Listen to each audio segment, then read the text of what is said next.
En el invierno de 1788 muere el rey Carlos III.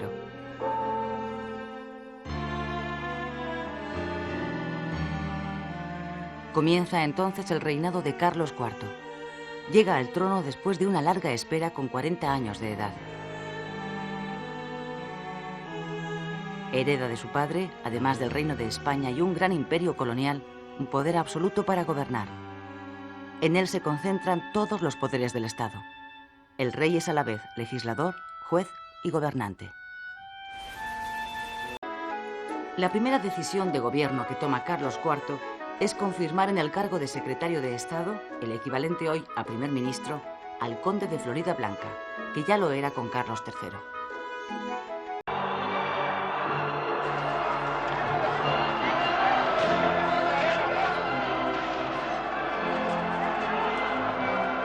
Con el asalto a la prisión de la Bastilla el 14 de julio de 1789, estalla la Revolución Francesa. El pueblo de París toma a sangre y fuego la prisión que simboliza el poder absoluto de su rey, Luis XVI. El comienzo de la Revolución no solo va a hacer tambalear el trono francés, sino los de todas las viejas monarquías de Europa, incluida la española, que además tiene lazos familiares con la francesa. Luis XVI y Carlos IV son primos. Malas noticias, muy malas noticias de Francia. ¿Qué ha ocurrido? He mandado llamar al embajador. Mi primo Luis el Rey debe haberse vuelto loco. Ha cedido sus poderes a la Asamblea Nacional. Esto es una revolución.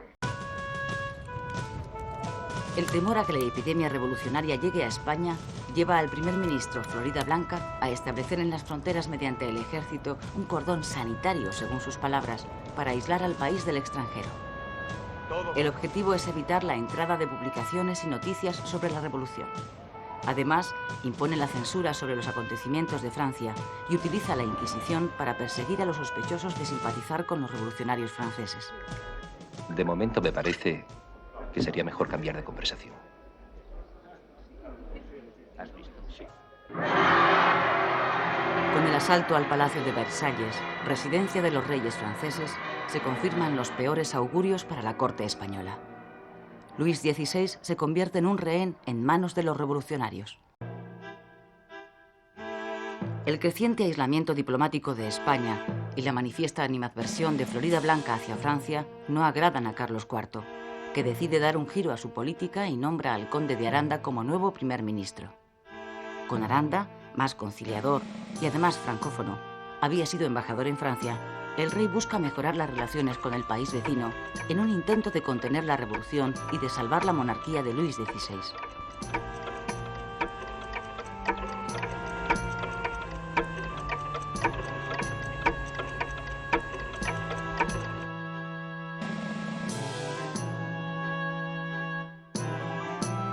Todos sus esfuerzos resultan inútiles.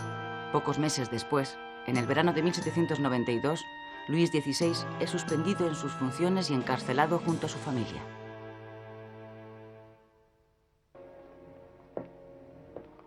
Y ahora, mi señor, estarás donde te corresponde, entre barrotes. ¡A la guardia! La Revolución Francesa liquida a la monarquía y proclama la República. En un intento desesperado por salvar a su primo Luis XVI, Carlos IV cesa fulminantemente al conde Aranda y, ante la sorpresa de todos, nombra nuevo primer ministro a Manuel Godoy, un hombre de su confianza pero sin apoyos políticos. A partir de este momento, su reinado estará indisolublemente unido al de Godoy, quien va a dirigir el gobierno de España, salvo un breve paréntesis, hasta su caída en 1808. Godoy llega a primer ministro con tan solo 25 años. Hijo de un regidor del ayuntamiento de Badajoz, había ingresado 5 años antes en la Guardia de Corps, encargada de dar servicio de escolta a la familia real. Allí se había ganado el favor de la reina María Luisa y la confianza de Carlos IV. En tan solo 5 años logra un vertiginoso ascenso militar, social y político y pasa de oficial a teniente general y duque de Alcudia con grandeza de España.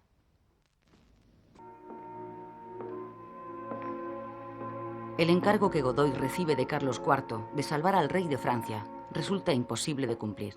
porque a los pocos días Luis XVI es juzgado y acusado de conspiración y de traición al Estado. Godoy fracasa también en su intento de comprar a varios diputados para que no voten la condena a muerte del rey de Francia.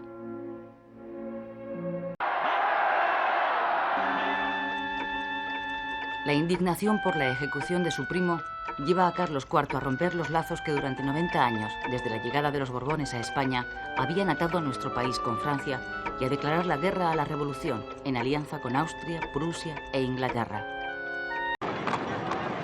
Después de 2 años de guerra y ante el malestar creciente de la población, Godoy decide dar un giro a su política exterior e inicia un acercamiento a Francia, aprovechando que en esos momentos la joven república comienza una etapa de moderación y aburguesamiento y necesita romper su aislamiento europeo. Esto le permite a Godoy firmar en Basilea, en 1795, la paz con los franceses en unas condiciones muy favorables para nuestro país. A cambio de ceder la colonia de Santo Domingo, España recupera la totalidad del territorio nacional que había sido ocupado por Francia. La neutralidad de España dura muy poco, apenas 12 meses. Al cabo de ese tiempo, Godoy recupera la amistad con Francia a través del Pacto de San Ildefonso, que establece la cooperación militar de los dos países para luchar contra Inglaterra, el enemigo común. A partir de este momento, el destino de la monarquía de Carlos IV queda unido a los intereses de la política exterior francesa.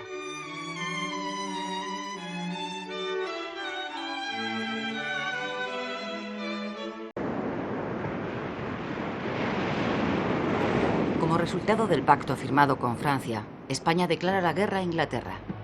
El comienzo no puede ser peor. En febrero de 1797, nuestra escuadra, compuesta por 24 navíos, es derrotada con 15 barcos por los ingleses frente al Cabo de San Vicente. La superioridad inglesa en la mar, sumada a la utilización de los puertos de su eterna aliada Portugal como base de su flota, va a permitir a Inglaterra hostigar a placer durante los 5 años que dura la guerra a los barcos y puertos españoles y apoderarse otra vez de la isla de Menorca. Los fracasos militares y la pésima situación económica del país ponen al primer ministro en una situación desesperada. Godoy entonces busca apoyos, reestructura el gobierno e incorpora a él a los ilustrados más relevantes. Sitúa a Melchor de Jovellanos en Gracia y Justicia, a Francisco Saavedra en Hacienda y a otros como el poeta Meléndez Valdés o el dramaturgo Fernández Moratín en diferentes cargos de la administración. Las malas cosechas de esos años empeoran la situación. Los precios suben, los alimentos escasean y el hambre se extiende entre la población. El temor a que un levantamiento popular contra el favorito real ponga en peligro a la corona lleva a los reyes a apartar a Godoy del gobierno y a poner en marcha la primera desamortización, que consiste en poner a la venta algunas de las tierras de la Iglesia para remediar los graves apuros económicos del Estado. Napoleón Bonaparte, un victorioso general con tan solo 30 años, sube al poder mediante un golpe de Estado y se convierte en el hombre fuerte de Francia. Napoleón también marcará el signo de nuestra política porque en su partida mortal con Inglaterra, España pasa a ser mero peón del general francés. En esos momentos, lo que está en juego es el control de Europa y Napoleón considera que o se está con él o se está contra él.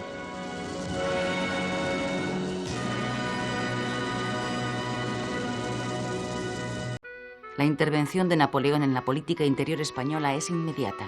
Él influye en Carlos IV para que Godoy se encargue de nuevo de la marcha del país.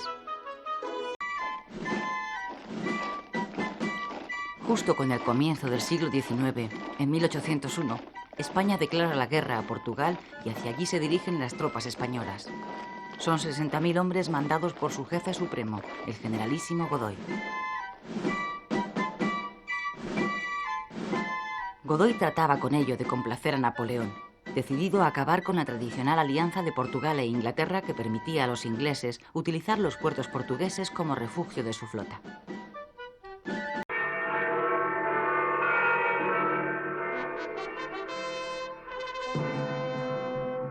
La guerra apenas dura 2 semanas. Después de la conquista por los españoles de la ciudad fronteriza de Olivenza, los portugueses se aprestan a firmar la paz. Aceptan cerrar sus puertos a los ingleses y ceden Olivenza a España. Esta guerra relámpago ha pasado a la historia como la Guerra de las Naranjas, por un ramo de naranjas portuguesas que Godoy envió a la reina María Luisa como regalo tras la victoria.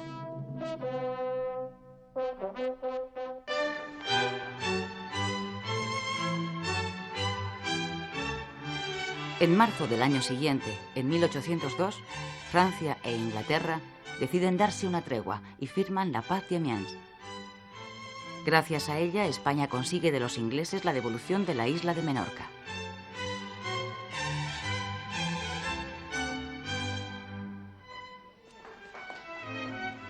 Pero la paz, que resultaba tan necesaria para la recuperación económica de nuestro país, durará poco. Apenas transcurrido un año, franceses e ingleses vuelven a enzarzarse en otro conflicto. Godoy se esfuerza por mantener a España al margen, pero acaba sucumbiendo a la presión de Napoleón, que necesita a la flota española para llevar a cabo sus planes.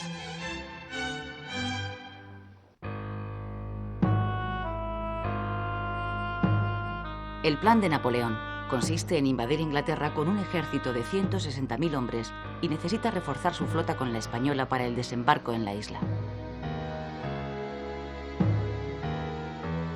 La escuadra franco-española, mandada por un almirante francés, está formada por 33 navíos, 15 de ellos españoles, y permanece fondeada en el puerto de Cádiz a la espera de las órdenes de Napoleón.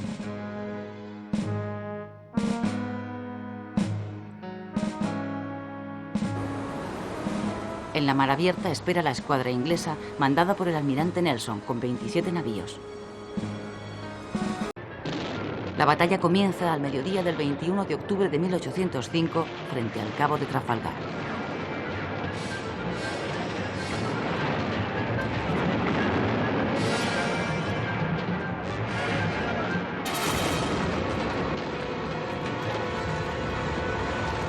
La batalla dura hasta el anochecer.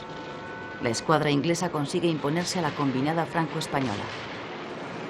El plan del almirante Nelson ha funcionado tal y como lo había previsto, pero él no puede ver la victoria porque muere en el combate. Tampoco ven su derrota los más de 1000 españoles que perecen en la lucha, entre ellos los oficiales Churruca, Gravina, Alcalá Galiano, lo mejor de la Marina española. Con esta derrota, España pierde, además de 10 barcos, la esperanza de seguir comerciando con las colonias. El Atlántico pasa a ser dominio absoluto de los ingleses. El hundimiento económico de España se acelera.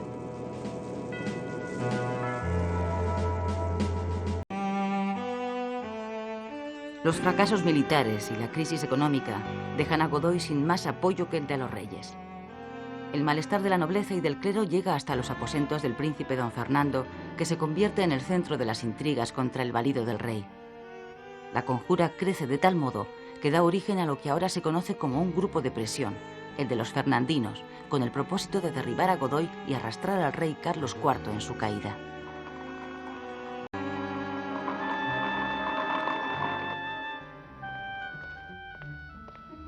Godoy. Manuel. Majestades, ¿Qué haces aquí? mis agentes en Francia acaban de informarme. El príncipe conspira, mis señores. El príncipe, majestades. Haría cualquier cosa por ocupar pronto el trono. Ya no me cabe ninguna duda. Majestades. En octubre de 1807, los conspiradores son detenidos. El príncipe heredero es recluido por orden del rey en sus habitaciones. Poco después, los conjurados son juzgados y declarados inocentes, aunque son desterrados. El príncipe Fernando es perdonado por su padre. El desenlace de la conjura aumenta la popularidad del príncipe de Asturias. El pueblo le ve como una víctima de las intrigas de su madre y del favorito de esta. El desprestigio de Godoy aumenta. Godoy pierde definitivamente la batalla de la opinión pública. Después de una victoriosa campaña militar por Europa, Napoleón, ahora autoproclamado emperador, vuelve a la carga contra Inglaterra. Fracasada la invasión, ahora se propone rendirla mediante un bloqueo económico que le impida comerciar con el continente. Pero para eso necesita neutralizar definitivamente a Portugal. El plan de Napoleón consiste en invadir Portugal desde España con tropas francesas y también españolas. Godoy cede a las presiones y España acaba firmando el Tratado de Fontainebleau, en el que se fija el reparto de Portugal. Un ejército francés de 28.000 hombres atravesaría España para colaborar en la invasión, y después de la victoria, el sur de Portugal sería para Godoy.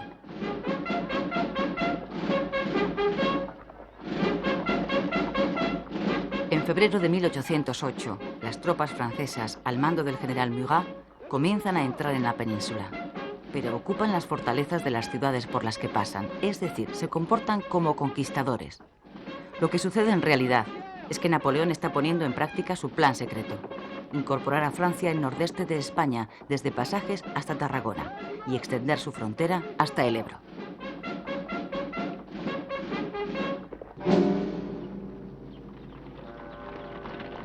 El avance de las tropas francesas hacia Madrid alarma enormemente a Godoy, que sugiere a los reyes que se trasladen a Aranjuez para después dirigirse a Cádiz y embarcar con destino a las colonias, a América.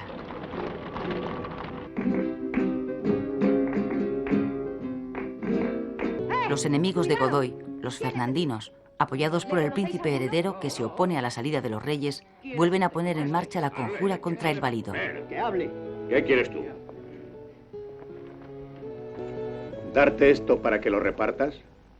Y deciros a todos que en Aranjuez se os dará comida y bebida. ¡Bravo! ¡Viva el duque! ¡Viva! ¡Viva el marqués! ¡Viva! ¡Viva el conde! ¡Viva! ¡Silencio, silencio! Ni duque ni nada de eso. Me manda mi amo, que es más que todos los que decís. ¡Viva el príncipe! ¡Viva! ¡Viva el infante! ¡Viva! ¡A por el choriceo! ¡Viva don Fernando! ¡Viva! ¡Fuera Godoy! ¡Fuera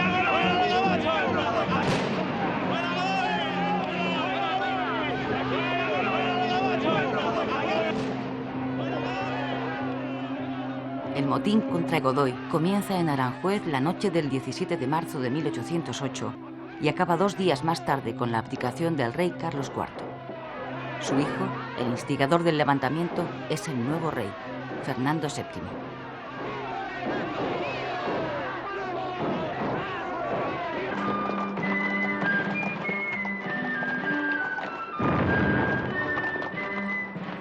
Napoleón, que ha estado atento, incluso alentando, el enfrentamiento en el seno de la corona española, cambia de planes y convoca en Bayona a padre e hijo para mediar en sus diferencias. Detrás de este cálido recibimiento, Napoleón esconde sus verdaderas intenciones: hacer abdicar a los 2 Borbones y nombrar rey de España a su hermano José Bonaparte. De este modo, y de un solo golpe, se va a apoderar de España y de sus colonias en América. El nuevo rey de España se llamará José I.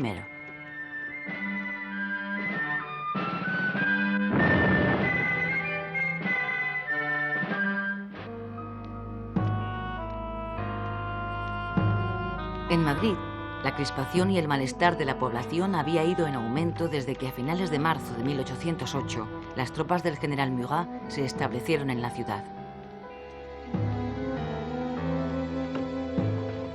El 2 de mayo, los madrileños presencian la salida del Palacio de Oriente con destino a Bayona de los últimos miembros de la familia real, incluido el hijo menor de los reyes, el infante Francisco de Paula. ¡Traición! ¡Es el secuestro de toda la familia real! ¡Muerte a los franceses! El odio contra los franceses estalla. ¡Fuera los infantes! ¡Fuera los invasores! ¡Llegaremos a Napoleón! ¡A por ello! ¡A por ello!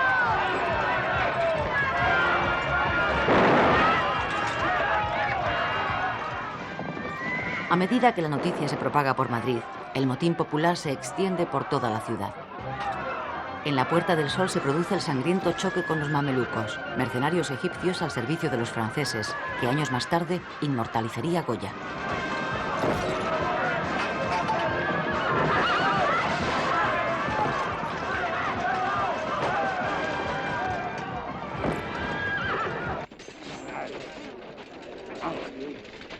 Todos los llamamientos a la calma por parte de las autoridades son desobedecidos.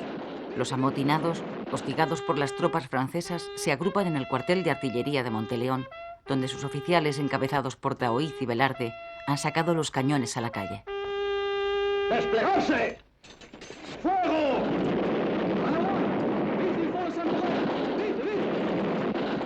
¡Fuego! ¡Fuego! ¡Fuego!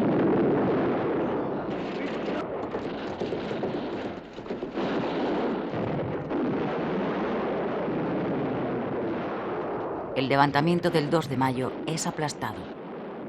Pero ese día da comienzo en España una larga guerra de liberación y al mismo tiempo una revolución burguesa que situará a España en la era contemporánea. De momento, sin embargo, lo único que comienza es la represión.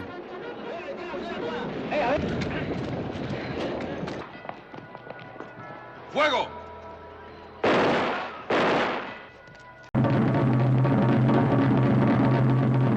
La patria está en peligro. Madrid perece víctima de la perfidia francesa.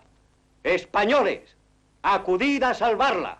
El pueblo, abandonado a su suerte después de la doble abdicación de los reyes Carlos IV y su hijo Fernando VII a favor de Napoleón, se rebela contra el invasor de España y usurpador de su corona. La mecha de la insurrección se extiende rápidamente y los levantamientos contra los franceses corren como la pólvora de un pueblo a otro, de una ciudad a otra, hasta generalizarse en todo el país. La insurrección española constituye el primer movimiento de liberación nacional que surge en Europa para librarse del yugo de Napoleón y de sus afanes imperialistas. En enero de 1809, el nuevo rey José I, hermano de Napoleón, se establece por fin en la corte de Madrid. Trae consigo la primera constitución escrita del Estado español, decretada por él mismo en Bayona y de signo reformista.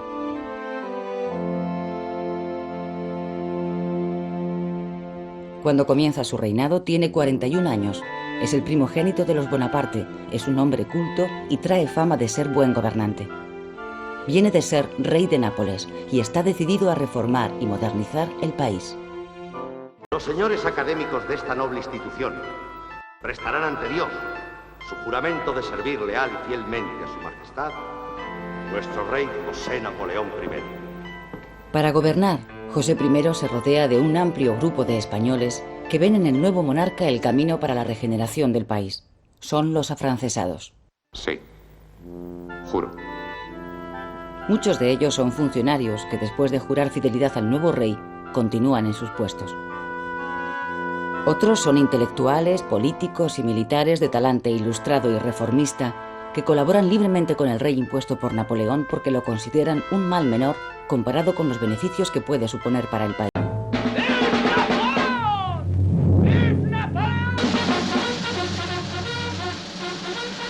El 19 de julio de 1808, en Bailén, se celebra la primera batalla en campo abierto entre franceses y españoles. Los ejércitos franceses cuentan en España con algo más de 100.000 soldados divididos en varios cuerpos. Su objetivo, según el plan trazado por Napoleón, es ocupar rápidamente todo el país. El encargado de invadir Andalucía, el general Dupont, es el que se enfrenta en Bailén a las tropas españolas mandadas por el general Castaños. Después de 3 días de combate, la victoria española es aplastante. Mueren más de 2.000 soldados franceses y cerca de 20.000 son hechos prisioneros. Esta es la primera derrota que sufre el ejército de Napoleón, que hasta entonces se había paseado invencible por toda Europa. Todos sus planes para la ocupación del país se desmoronan. Su hermano, José Bonaparte, el nuevo rey de España impuesto por él, que había llegado a Madrid la víspera, tiene que retirarse precipitadamente con el ejército francés hacia Vitoria. El levantamiento popular ha hecho fracasar, de momento, los sueños imperiales napoleónicos.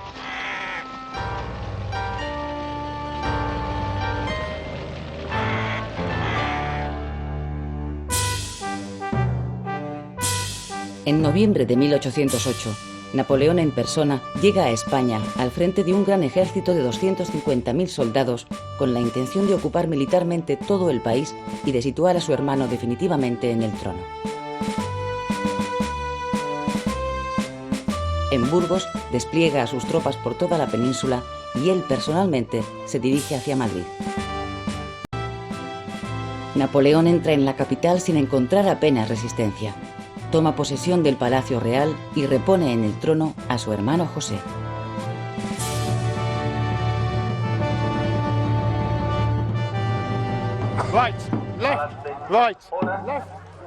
Desde hace unos años se recuerda en La Coruña con esta llamativa escenificación la batalla que enfrentó aquí a ingleses y franceses en enero de 1809.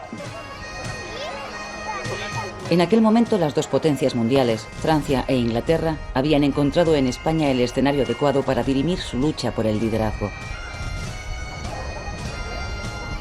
Al poco tiempo de comenzar la guerra española, los ingleses, deseosos de poder abrir un frente de batalla en el sur de Francia, envían desde Portugal, para ayudar a los españoles, un ejército de 15.000 soldados al mando del general Moore, que en pocos días avanza hasta Salamanca.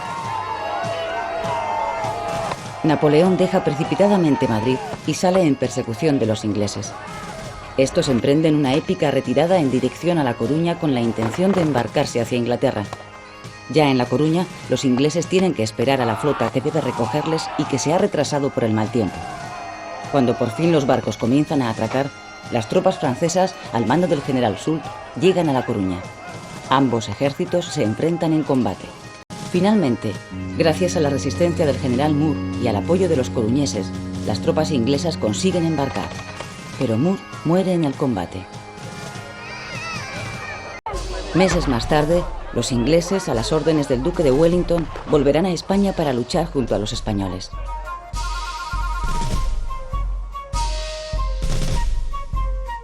El avance de los ejércitos napoleónicos es imparable. Solo algunas ciudades, como Gerona y Zaragoza, se oponen heroicamente a la ocupación francesa. Los zaragozanos, a las órdenes del general Palafox, resisten durante 2 meses el asedio de un ejército de 50.000 soldados. La mitad de la población muere en el empeño. Más obstinada es la resistencia de Gerona, donde el general Álvarez de Castro, al mando de 6.000 hombres, aguanta un asedio de 6 meses. La participación en el levantamiento de todo el pueblo, incluidos ancianos, mujeres y niños, convierte la lucha en una guerra total.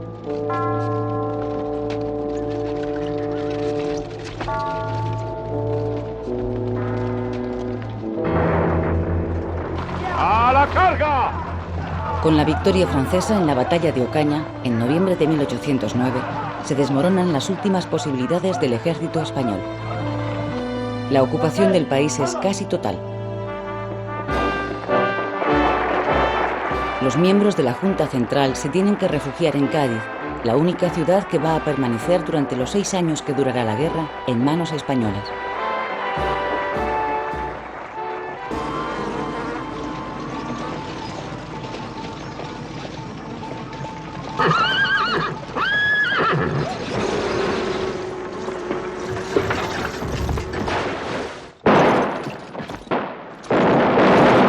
Tras la derrota y el desmoronamiento del ejército español, la resistencia patriótica recurre para hacer frente al dominio aplastante de Napoleón a una nueva modalidad de guerra no convencional, la guerra de guerrillas.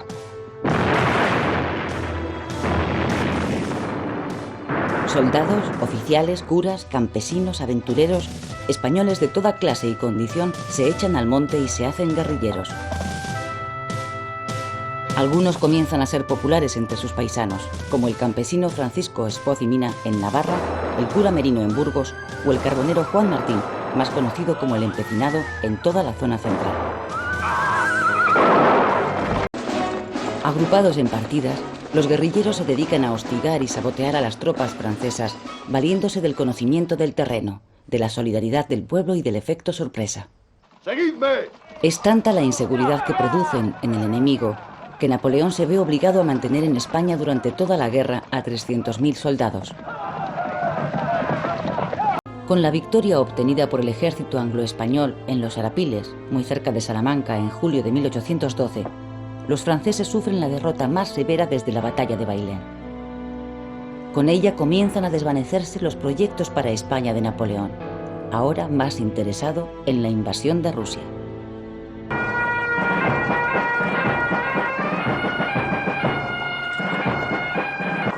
Al mes siguiente de la victoria de los Arapiles, las tropas del duque de Wellington entran por primera vez en Madrid. Pero la liberación definitiva no llegará hasta enero del siguiente año, 1813, tras la estrepitosa derrota de Napoleón en Rusia.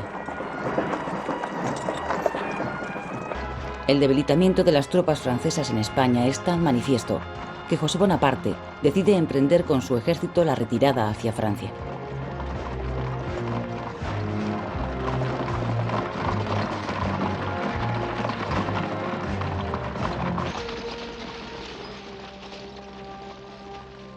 Poco antes de que las tropas francesas lleguen a la frontera, Wellington, al mando de un ejército de 100.000 soldados formado por ingleses, portugueses y españoles, les da alcance en Vitoria y las vuelve a derrotar.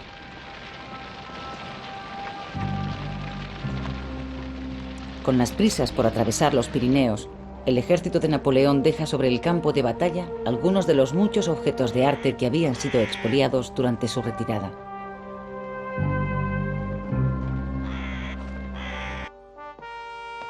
Su Majestad el Emperador.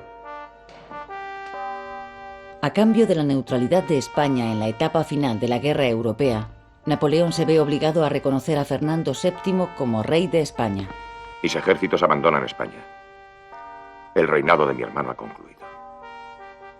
Comienza el tuyo. La paz entre las dos naciones se firma en diciembre de 1813, en el Palacio de Balançay, donde el rey español había permanecido retenido durante toda la guerra.